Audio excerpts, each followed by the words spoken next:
Friends आज क्षुद्र video एभली एक चमत्कार प्रसंग को उपस्थापन करुच्ची जहाँकि जो भाव में चित्ताकर्षक हृदय विदारक रोमांचकर से भाव में खूब शिक्षणीय एक समाज पाई सुंदर वार्ता नारी जुगे जुगे वंदनिया सकल पूजनिया ईश्वर सृष्टि एक अनुपम मूर्ति मात्र एभली किछि वितपी नारी अच्छा आज्ञा जो मानक पाई ए समग्र नारी जाति आज कलंकित एवं ठीक अनुरूप ढंग से एभली किछि लंपट पुरुष माने अछंती जो मानक पाई ए सारा पुरुष जाति मध्य कलंकित। आज जो चमत्कार प्रसंगटी रोची निज स्त्री छड़ा यही गोटे स्त्री सह जदि आपण माने संपर्क रक्षा करती ता पाखरे शयन करती तेज आपण को कौनसी पाप लगे नहीं बरं महापुण्य होता है आपण जीवन में महा उन्नति घटी थाए। कहवा बाहुल्य शास्त्रोक्त उक्ति जदि कौन नारी द्वितीय पुरुषर छाया मध्य स्पर्श करे सेठी पाप लगी थाए। अनुरूप ढंग से जदि कौन पुरुष द्वितीय स्त्री को स्पर्श कला तेज ताहा मध्य पापर भागीदार होता है जहाँकि शास्त्र जुगे जुगे प्रमाण करिछि नारी पुरुषर पवित्रमय संपर्क को बजाय रखी। मात्र सही शास्त्र मध्य कहूछि जदि निज स्त्री छड़ा आपण एई स्त्री सह संपर्क रखती तेबे सेठारे आपन को पाप लागिब नाही महापुण्य हबो आपण जीवनर महा उन्नति अग्रगति हबो। तेबे ए जो दुरुक्ति कथा शास्त्र उल्लेख करुछि कि एई स्त्री जहा सह आपण निज स्त्री को छाड़ी संपर्क रखिले आपनकर कोठी पाप लागिब नाही। ए जो द्वंद्वात्मक प्रश्नोत्तरी यह समाधान करने दिगरे आज भिडियो प्रस्तुति यार सविशेष उत्तर आपण निश्चित भाव में यही भिडियो पाइबे। यही स्त्री सह आपनकर निश्चित भाव में परिचय हो तेबे यही चमत्कार प्रसंगटी को आगो को अग्रसर करने पूर्व क्षुद्र निवेदन जदि आपनकर यही कंटेंट रुचि रोचे चैनल को प्रथम बार आछंती तेबे चैनल को लाल कलर सब्सक्राइब बटन क्लिक करी बेल आइकन क्लिक करी और ऑल नोटिफिकेशन पर क्लिक करी चैनल टी को सब्सक्राइब कर जो कि आम जिते आपण सेवार यही कंटेंट अपलोड करूँ तार सर्वप्रथम नोटिफिकेशन आपण पाखे पहुँचो एवं से सब को आपण मैंने सर्वाध पाइकी देखिकी किसी ज्ञान आहरण करेंगे। तब फ्रेंड्स एवं नजर पकड़ चमत्कार प्रसंग किए यही स्त्री जहाँ सह आप निज स्त्री को छाड़ी संपर्क रखिले आपन को कौन सी पाप लगे नहीं बरं महापुण्य हम आपण जीवन में आप महा उन्नति अग्रगति करेंगे। यही प्रश्नर समाधान को व्याख्यान करने को एक एटी सुंदर कहानी मु उपस्थापन करुच्ची जहाँकि यही कहानी ही आपन को अत्यंत शिक्षण भाव में शिखेदब कि स्त्री जहाँ सह आप बिना द्विधारे संपर्क रक्षा करेंगे आपनकर कौन सी क्षयक्षति हम ना समाज निंदा करिवो नहीं आपनकर उत्तरोत्तर उन्नति अग्रगति हम। तेज दर्शक बंधु आसतु एवं आ विलंब न करी कहानी उपर दृष्टि निक्षेप करवा। कहानी मुताबक एक देश में एक प्रजावत्सल राजा थिले जे कि प्रजा मान को खूब भल पाउथिले न्यायवंत शासन करुथिले। तेबे राजांकर मन एक गभीर दुख थिला जहाँकि से पुत्रहीन थिले। राजांकर अनेशत राणीकर अरुषर मध्य गोटे संतान से लाभ करिपारुनथिले जद्वारा कि से मनस्ताप भितर थिले अनेक दिय देवता को पूजा अर्चना करुथिले। परिशेष दिय देवतांकर गभीर आशीर्वाद में से एक पुत्र संतानर जनक हेले। राजा महाआनंद अधीर हेले एवं पुत्र संतान को पाली पोषी मनीष कले। दैवी संपन्न से ही बालकटी एभली भाव में सुंदर रूप गुण लेकिन आसला जद्वारा कि समग्र राज्यवासी राजकुमार को देखापी लालायित हो पड़ुले। शैशव अवस्था को जितेबाला कैशोर अवस्था को से उन्नीत हेले पाखे गुरुकुल आश्रम को राजा पठेले सेठार विद्याध्ययन आरंभ है। सेठार से एभली भाव में विद्याध्ययन कले शिक्षा ग्रहण कले जद्वारा कि समग्र गुरुकुल आश्रम से श्रेष्ठ स्थान अधिकार कले गुरुंकर प्रिय शिष्य भाव में परिगणित हेले। एभली भाव में गुरुकुल आश्रम शिक्षा समाप्त होगा बसला से एक सुंदर नौजवान युवक परिणत हेले एवं जितेबाला राजा जानीपारे पुत्रर विवाहयोग्य बयस होइछि से बाछि बाछिकी 7 जण सुंदरी कन्या 7 जण सुंदरी राजकुमारी को निज घर को बहु करी आणले एवं राजकुमार से 7 राजकुमारी को पत्नी रूपे पाइकी महा आनंदित हेले। एभली किछि दिन हसखुशी अतिक्रांत हेला परे राजकुमार क्रमश विषण्ण देखा जीवा आरंभ कले जहाँकि राजा को खूब दुखित बोध है। राजा पचारे पुत्र कौन है कहीं तुम विशेष खुशी भली लगुन मुख तुम प्राय विषन्नतार भरुची। तो राजकुमार कहले पिताश्री मत आग भली हस खुशी लगुनि मत केमती केमती अशांति अशांतिमय लगुच मुझे पाखे गोटे प्रस्ताव रखी आपन जदि स्वीकार करती तेबे मु निश्चित भाव में किसी शांति लाभ करी। तो राजा पचारे पुत्र कौन मन अच्छी कह। तो राजकुमार कहले ଯେତେବେଳେ ମୁଁ ଗୁରୁକୁଳ ଆଶ୍ରମ ଯାଉଥିଲି, ଗୁରୁଙ୍କର ସେବା କରୁଥିଲି, ବିଦ୍ୟାଧନ କରୁଥିଲି, ସେତେବେଳେ ସେ ଯେଉଁ ଶାନ୍ତି ମୋତେ ଆସୁଥିଲା, ସେ ଶାନ୍ତି ମୁଁ ଆଉ ଏଠାରେ ପାଉନାହିଁ। ସାଧାରଣ ସୁନ୍ଦରୀ ରାଣୀ ଥାଇ ମଧ୍ୟ ମୁଁ ଅଶାନ୍ତିରେ ନିଜ ଭିତରେ ରହୁଛି। ମୋତେ ସେଭଳି ଗୁରୁକୁଳ ଆଶ୍ରମ ଭଳି ଶାନ୍ତି ପ୍ରାପ୍ତ ହେଉନାହିଁ। ତ ରାଜା କହିଲେ, ଏ ତ ମହା ଆନନ୍ଦର କଥା। ତମେ ତ ଆଉ ଅଲଗା କୌଣସି ସ୍ଥାନକୁ ଯିବା ପାଇଁ କହୁନ, ଗୁରୁକୁଳ ଆଶ୍ରମ ଯିବା ପାଇଁ କହୁଛ। ମୁକ୍ତ ଭାବରେ ତମେ ଯାଇପାର। ସେଠାରେ ଯଦି କିଛି ସମୟ ତମେ ବ୍ୟତୀତ କରିକିରି ନିଜର ଆତ୍ମାର ଶାନ୍ତି ପାଇପାରିବ, ନିଜ ଜୀବନରେ ଖୁସିର ଝଲକକୁ ଆଣିପାରିବ, ଏଥିରେ ତ ଅସୁବିଧା ନାହିଁ। ତ ରାଜକୁମାର ମହା ଆନନ୍ଦରେ ଯେତେବେଳେ ରାଜାଙ୍କର ସ୍ୱୀକାରୋକ୍ତି ଆସିଲା, ସେ ଗୁରୁକୁଳ ଆଶ୍ରମ ଯିବା ପାଇଁ ଆରମ୍ଭ କଲେ। ଗୁରୁକୁଳ ଆଶ୍ରମକୁ ଯିବା ବାଟରେ ଗୋଟେ ଜଙ୍ଗଲ ପଡ଼େ। ସେଇ ଜଙ୍ଗଲ ବାଟ ଦେଇକିରି ସେ ନିତ୍ୟ ନୈମିତ୍ୟ ଗୁରୁକୁଳ ଆଶ୍ରମକୁ ଗଲେ। ଗୁରୁଙ୍କୁ ଦେଖା କରିକିରି ସେଠାରେ କିଛି ସମୟ ବ୍ୟତୀତ କରିକିରି ଗଭୀର ଶାନ୍ତି ଅନୁଭବ କଲେ। ଏଇଭଳି ଗୁରୁକୁଳ ଆଶ୍ରମ ଯିବା ଆସିବା ଭିତରେ ଦିନେ ଅକସ୍ମାତ୍ ସେଇ ଜଙ୍ଗଲ ବାଟ ଦେଇ ଯାଉଥାନ୍ତି ଗୋଟିଏ ଦହି ବାଲି ସହ ଦେଖାହେଲା, ଯିଏକି ନଗରେ ନଗରେ ବୁଲିକିରି ଦଧି ବିକ୍ରୟ କରୁଥିଲା। ସେ ରାଜକୁମାରକୁ ଦେଖିକି ଆଶ୍ଚର୍ଯ୍ୟ ହୋଇ ପଚାରିଲା, କହିଲା, ରାଜକୁମାର ତୁମେ ଜଙ୍ଗଲ ଭିତରେ କ'ଣ? ତମେ ତ ନବବିବାହିତା, 7 ରାଜକୁମାରୀଙ୍କ ପାଖରେ ତମେ ହସ ଖୁସିରେ ରହିବା କଥା, ତମେ ଜଙ୍ଗଲ ବାଟ ଦେଇ କୁଆଡ଼େ ଯାଉଛ? ତ ରାଜକୁମାର କହିଲେ, ମୁଁ ଗୁରୁକୁଳ ଆଶ୍ରମକୁ ଯାଉଛି। ତ ଦଧିବାଲି ପଚାରିଲା, ଗୁରୁକୁଳ ଆଶ୍ରମ କ'ଣ ପାଇଁ? ଆପଣଙ୍କର ତ ସମସ୍ତ ଶିକ୍ଷା ଗ୍ରହଣ ସମାପ୍ତ ହୋଇଛି, ତ ପୁଣି ଗୁରୁକୁଳ ଆଶ୍ରମ କ'ଣ ପାଇଁ? ତ ରାଜକୁମାର ସ୍ମିତହାସ୍ୟ କରି କହିଲେ, ମୁଁ ଗୁରୁଙ୍କ ପାଖକୁ ଯାଉଛି କିଛିଟା ଶାନ୍ତି ଲାଭ କରିବା ପାଇଁ, ତାଙ୍କର ସେବା ଶୁଶ୍ରୂଷା କରିବା ପାଇଁ। ମୋର ତ ଶିକ୍ଷାଦାନ ସମାପ୍ତ ହୋଇଛି। ତ ଦଧିବାଲି ହସି କହିଲେ, ତମର କ'ଣ ପ୍ରକୃତରେ ସମସ୍ତ ଶିକ୍ଷା ଗ୍ରହଣ ସମାପ୍ତ ହୋଇଥିଲା? ତ ରାଜକୁମାର ସମସ୍ତେ ଜଣାଇଲେ, କହିଲେ, ହଁ, ମୋର ସବୁ ଶିକ୍ଷା ସମାପ୍ତ ହୋଇଥିଲା। ତ ଦଧିବାଲି କହିଲା ଯେ ମୁଁ ଗୋଟିଏ ପ୍ରଶ୍ନ ଆପଣଙ୍କୁ ପଚାରିବି, ଆପଣ ତାର କ'ଣ ସଠିକ୍ ଉତ୍ତର ଦେଇପାରିବେ? ଯଦି ସଠିକ୍ ଉତ୍ତର ଦେଇପାରିବେ ତେବେ ମୁଁ ଜାଣିବି ପ୍ରକୃତରେ ଆପଣଙ୍କର ଶିକ୍ଷା ଗ୍ରହଣ ସମାପ୍ତ ହୋଇଥିଲା। ତ ରାଜକୁମାର ବିସ୍ମୟ ହୋଇ ପଚାରିଲେ, କ'ଣ ପଚାରିବା କଥା ପଚାର।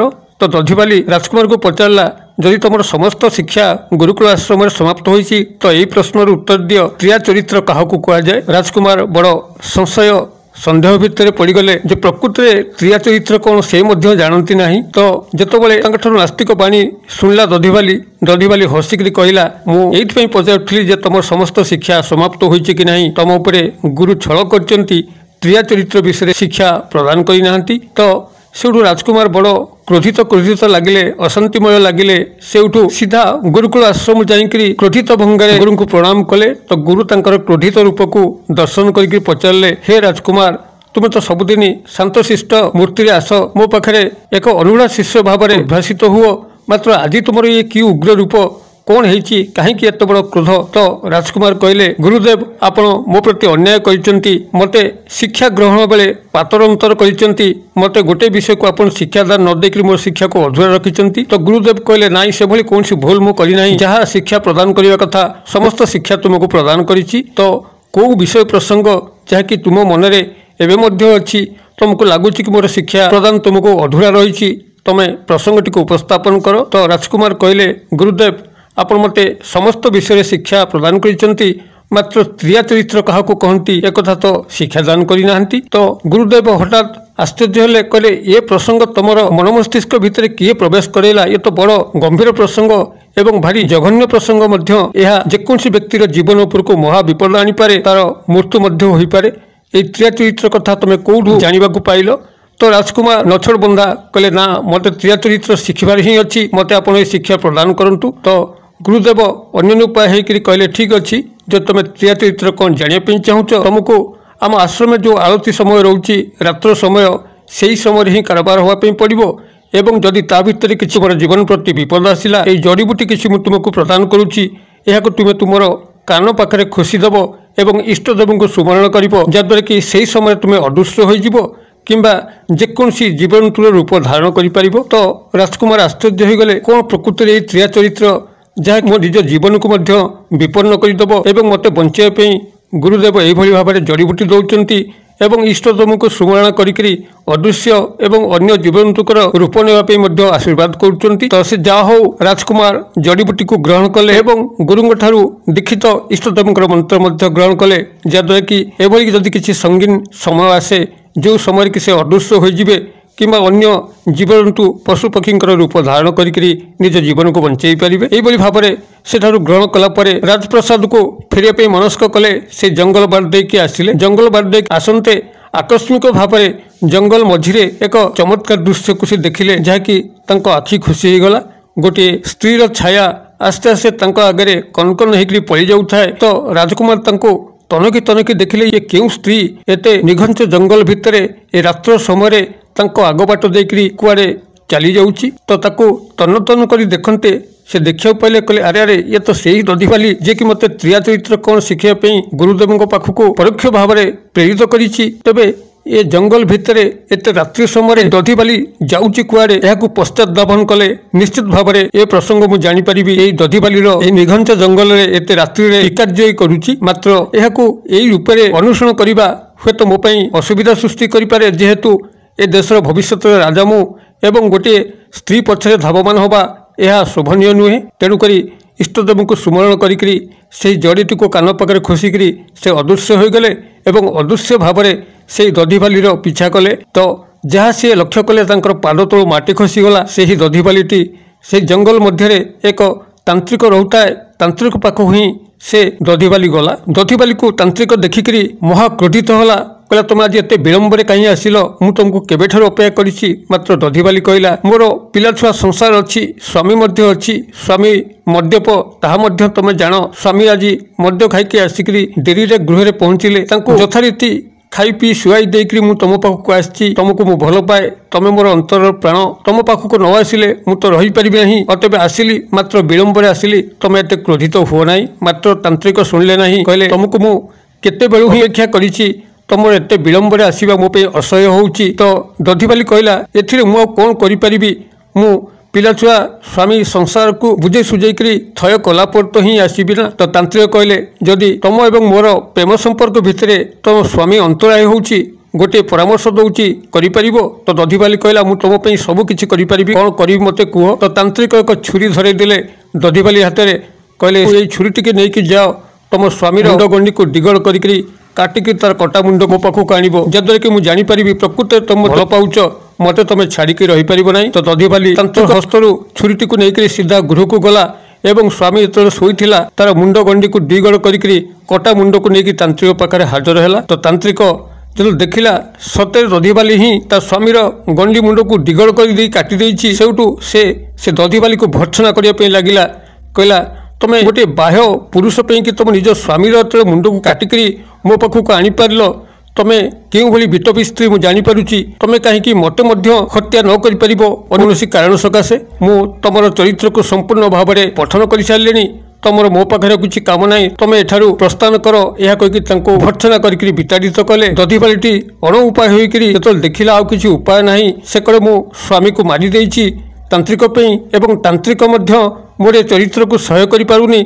से पाखर मत विताड़ित कला मन दुखे गृह को फेरिला स्वामीर कटा मुंड को रखिकी मन दुखे रोदन कला। यही समय लगिला कि जदि गाँ वाला ताको देखिकी पचारे जे ए घर तो कहीं नथिले कौन कारण सकाशे बोधे मो स्वामी को डिगड़ कर काटी किए केते प्रकार निंदा अपवाद करेंगे एथिरु बंचिया से एक बुद्धि पांचिला बाहर पटू आसिकी स्वामीर गंडी मुंड को रास्ता उपर थोईकरी जोरे क्रंदन करने लगिला। तो तार क्रंदन शुणिकी राति अधे लोक मैंने उठी आसिक पचारे कौन है ना स्वामी मद पिकी गृह में शोईले तार 6 जन सांग आसिक डाकिले बाहर को स्वामी आसते तो भितर किसी मारपीट फौजदारी है एवं से 6 जन सांग मो स्वामीर मुंड गंडी को अलग करके पलैले। तो गाँ वाला कहले ना ये जहाँ भल है ना बर्तमान तू बंचबू केमती स्वामी तो आरपारी को चलीगला। तो स्त्री कहला मु सती नारी स्वामी को छाड़िकी रही पारि ना मोर स्वामीकर शवदाह करंतु एवं से चिताग्नि रे मु झास देवी जेहेतु मु सती। तो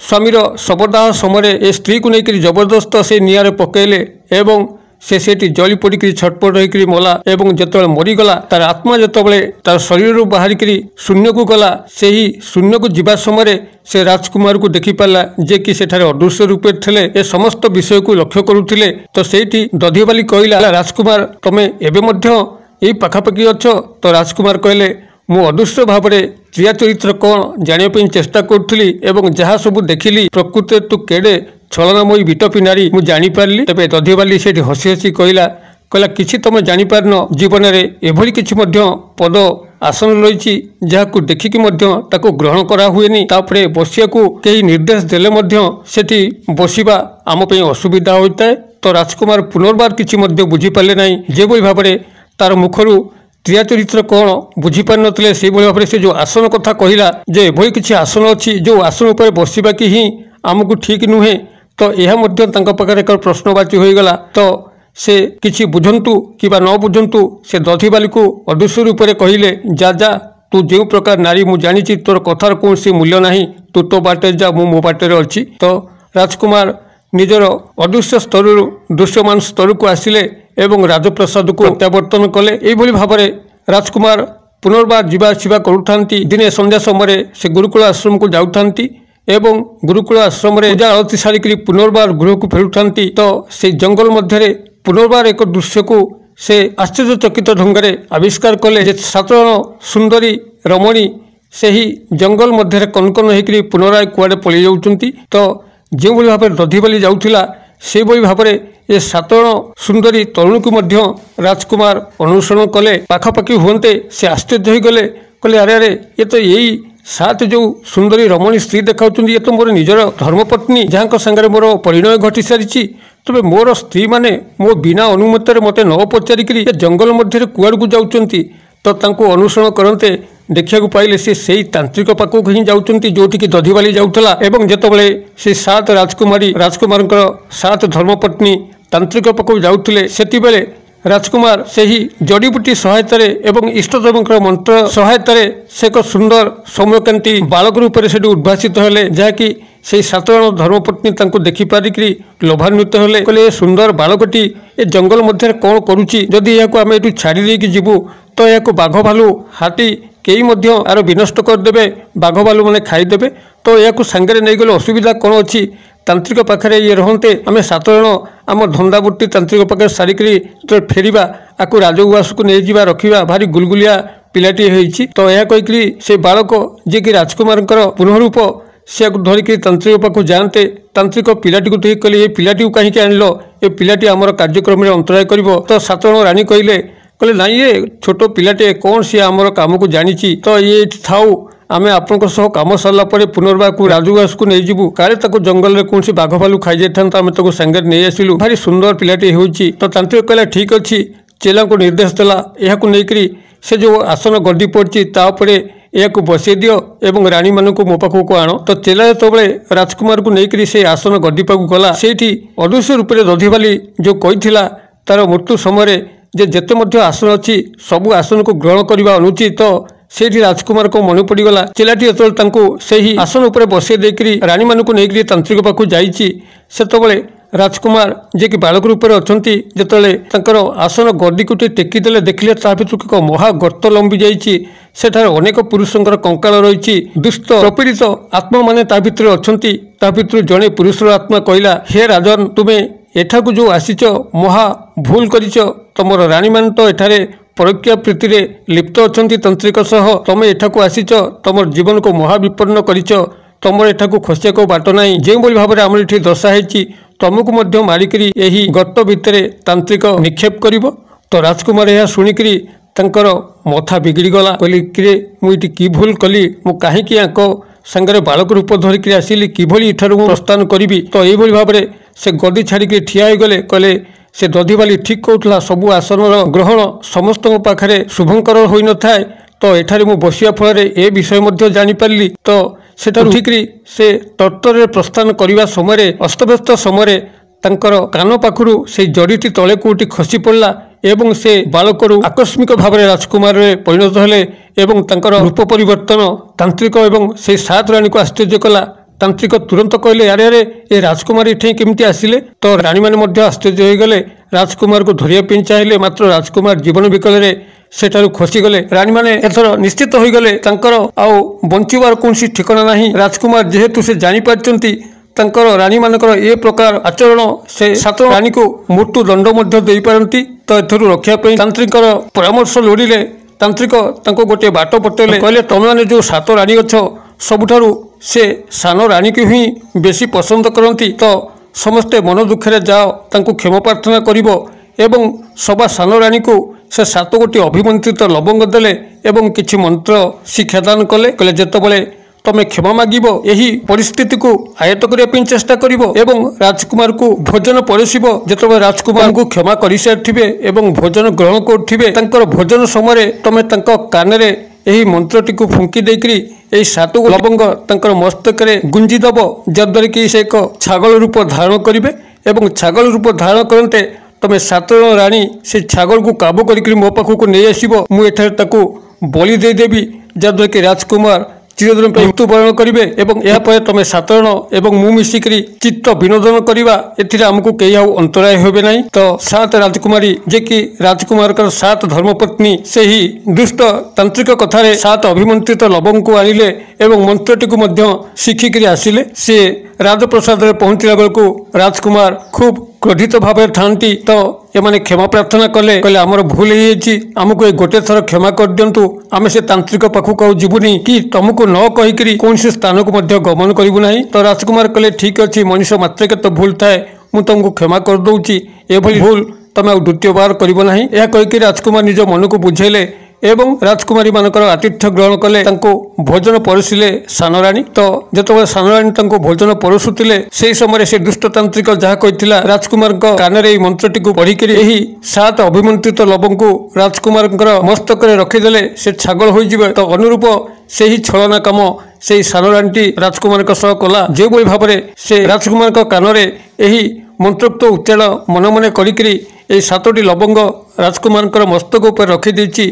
तो तत्काल राजकुमार एक छागल छेली रूप धारण करी मे मे होप लगिले एवं जानीपारे पुनर्बार छल होती इतस्तत भाव से सेठारु प्रस्थान करने चेष्टा कले। मात्र 7 राणी माडी बसिले। तो इष्ट को सुमरण करी गुरुदेव को सुमरण करी से सेठारु केमिति जीवन बिकले खसी जावाई समर्थ हेले एवं सीधा गुरुकुल आश्रम को जाइकरी गुरु पाखे मे मे रडी छाड़े। तो गुरु देखिले कहले अरे ये तो सही राजकुमार कि मोठारू क्रिया चरित्र कौन शिक्षा ग्रहण करुच्ची। तो यार रूप से निज ध्यान बले जानीपारी कहले हे राजकुमार तुम तो ए प्रकार अंतर्दशा दे बर्तमान गति करुच जहाँकि मुझे तुमको तुम पूर्व रूप फेरवाई कि असमर्थ मु गोटे अन्य रूप तुमको प्रदान करुच्ची तुमको एक कथा कुआ शुआरे मु परिणत करदे तुम से शुआ रूप एठारू 200 कोश दूर एक सुंदर बटवृक्ष अच्छी जहाँकि एक अन्य राजांकर राज उद्यान अच्छी सेठार अन्य शुआ बास करुँच। तुम सेठाकू पलि जाओ यही शुआ रूप एवं सेठारे तुम अवस्थान करी ए समस्त परिस्थिति तुम उधुरी जीव। यह एकमात्र बाट तुम जेपर्यंत ये छागल रूप बोलूब निश्चित तुमको से दुष्टतांत्रिक धरी नहीं बलि देदेव तुम जीवन उपर को विपद आसीज। तो यह कहले एवं तांको एक रूप करी 200 कोश दूर थिबा बट उद्यान उपर को पठेदेले एवं सेठाकू राजकुमार एक कथा कुआ शुआ रूप से ही वृक्ष जाइके अवस्थान कले।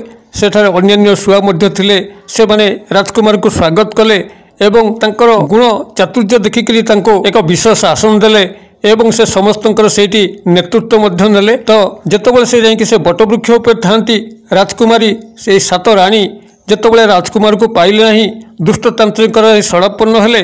दुष्टतांत्रिक ध्यान बले जानीपारे जे राजकुमार आउ छेली रूपे नहांती से एक कथा कुआ शुआ होइकरी एक बटवृक्ष उपर अछंती सेठाकू आमे माने केमिति हेले जाइकरी सेही राजकुमार जे कि कथा कुआ शुआ रूप अछंती तांको आमे धरिबा एवं धरिकरी तार बेकटी को मोड़ीदेले राजकुमार को मृत्यु हबो। तो दुष्टतांत्रिक एक उपाय को चिंता कला कहला तुम 7 जन राणी 7 नर्तकी बेश जीव मु तबला बजेबा रूप जीवी आमे सेटा नृत्य परिवेषण करवा। तो राजप्रसाद आम नृत्य परिवेषण करथिबा राजा तुमर नाच एवं मोर वाद्य बजेबार ढंग देखिक निश्चित मंत्रमुग्ध हेबे एवं जेतबेले से आमको पुरस्कृत करने चाहिए आमे सेतबेले कौन सी पुरस्कार नवा नहीं से ही कथा कुआ शुआ जे कि राजकुमार प्रतिरूप तांको आमे सेठू पुरस्कार रूप में मागी आनिबा एवं मागिक आनिक आम तार जीवन नाश करवा। तो यही भाव से चिंता करुले से समय से जो कथा कुआ शुआ जे कि राजोद्यान बटवृक्ष उपर अच्छी से एभली भाव सेठारे मनमुग्धकर कार्यक्रम अंगभंगी करुला एते सुंदर सुंदर कथा कहूला जे कि राजांकर दृष्टिगोचर है एवं राजांकर एकमात्र अलीअली राजकुमारी तांकर मध्य दृष्टिगोचर है। राजा खूब भल पाउथिले तांकर अलीअली झियो राजकुमारी को राजजेमांकर अनुरोध क्रमे से ही कथा कुआ शुआटी आनिक उपहार स्वरूप प्रदान कले एवं तांको एक पिंजरा मध्य राजजेमा रखिकी तांकर सेवा शुश्रूषा कले नित्य फलमूल खायापी देले से ही कथा कुआ शुआटी राजजेमांकर अत्यंत प्रिय होगला। दिने यही भाव में राजजेमा जितेबाला कथा कुआ शुआटी को लालन पालन करुले ତାଙ୍କୁ ଗାଧୋଇ ଦେଉଥିଲେ। ଗାଧୋଇବା ସମୟରେ ତାଙ୍କର ହାତ ବାଜିକିରି ତାଙ୍କର ମଥା ଉପରୁ ସେଇ 7 ଗୋଟି ଅଭିମନ୍ତ୍ରିତ ଲବଙ୍ଗ ଯିଏକି ସାନରାଣୀ ଖୁସି ଦେଇକରି ତାକୁ ଛାଗଳ ରୂପ କରିଥିଲା ତା ଖସି ପଡ଼ିଲା। ଖସି ପଡ଼ିବା ଫଳରେ ରାଜକୁମାର ଶୁଆ ରୂପରୁ ଆକସ୍ମିକ ଭାବରେ ଏକ ରାଜକୁମାରୀ ରୂପାନ୍ତରିତ ହେଲେ, ଯାହାକି ରାଜଜେମା ଦେଖିକି ଆଶ୍ଚର୍ଯ୍ୟ ହୋଇଗଲେ ଏବଂ ରାଜଜେମାଙ୍କ ଆଗରେ ରାଜକୁମାର ତାଙ୍କର ସମସ୍ତ ଦୁଃଖକୁ ବର୍ଣ୍ଣନା କଲେ ଯେ ଏମିତି ଏଇ ରୂପରେ ମୁଁ ଆସି ପହଞ୍ଚିଛି। ସେଇ ଦୁଷ୍ଟତାନ୍ତ୍ରିକ 7 ରାଜକୁମାରୀ ଯିଏକି ମୋର ଧର୍ମପତ୍ନୀ ମୋ ପଛରେ ଲାଗିଛନ୍ତି, ମୋତେ ଜୀବନରୁ ମାରିଦେବେ। ମୋତେ ଏକମାତ୍ର ତମେ ହିଁ ରାଜଜେମା ଯିଏକି ପ୍ରାଣକୁ ରକ୍ଷା କରିପାରିବ। ସେମାନେ ଯେଉଁ ଚକ୍ରାନ୍ତ ଏବେ କରୁଛନ୍ତି ଯେ ସେମାନେ ଏଠାକୁ ତାବଲା ବଜାଳି ଏବଂ ନର୍ତ୍ତକୀ ବେଶରେ ଆସିବେ, ରାଜାଙ୍କୁ ମୁଗ୍ଧ କରିକିରି ପୁରସ୍କାର ସ୍ୱରୂପ ମୋତେ ଗ୍ରହଣ କରି ନେଇକରି ମୋ ଜୀବନକୁ ମାରିବେ। ଏଠାରୁ ମୋତେ କେମିତି ରକ୍ଷା କର। ତ ରାଜକୁମାରୀ କହିଲେ ଠିକ୍ ଅଛି। ଯେତେବେଳେ ରାଜା ମୋତେ ଆସିକରି ମୋ ପାଖରୁ ତମକୁ ଛଡ଼େଇ ନେଇକରି ତାଙ୍କୁ ଦେବା ପାଇଁ ଚାହିଁବେ, ସେତେବେଳେ ମୁଁ ତାଙ୍କୁ ରାଜାଙ୍କ ହାତକୁ କଶ୍ମୀର କାଳେ ଦେବି ନାହିଁ, କାରଣ ମୁଁ ତମକୁ ପ୍ରାଣ ଦେଇ ଭଲ ପାଇଛି ଏବଂ ତମ ସହ ଜୀବନ କାଟିବା ପାଇଁ ପଣ କରିଛି। ତ ସେଇଠି ରାଜକୁମାର କହିଲେ ଠିକ୍ ଅଛି, ମୋ ତମ ଉପରେ ବହୁତ ଭରସା ଆସି ବିଶ୍ୱାସ ମଧ୍ୟ ଅଛି। ନାରୀ ଜାତିରେ ତମେ ଏକ ବନ୍ଦନୀୟ ନାରୀ। ତ ଯେତେବେଳେ ରାଜା ତୁମକୁ ବାଧ୍ୟ କରିବେ ଏଇ ପଞ୍ଜୁରଟି ତାଙ୍କ ହାତକୁ ଦେବା ପାଇଁ, ସେତେବେଳେ ତୁମେ ପଞ୍ଜୁରଟିକୁ ଜୋରରେ କଚାଡ଼ି ଦେବ।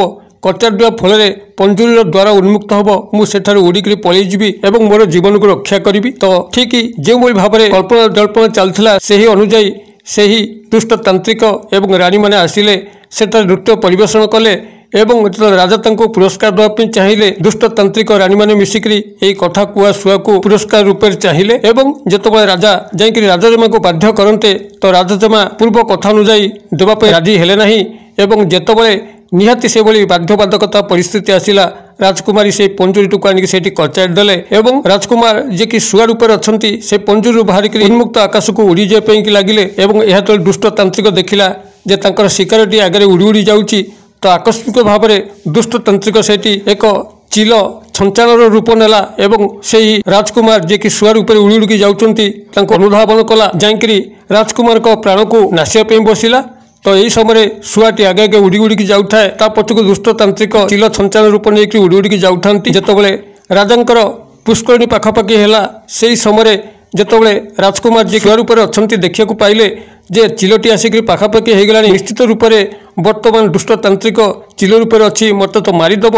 ସେଇଠି ସେ ଏକ ସୋରିଷ ଦାନା ରୂପରେ ହୋଇଗଲେ ଏବଂ ସେହି ପୁଷ୍କରିଣୀର ପାଣିରେ ସେଇଠି ପତିତ ହୋଇଗଲେ।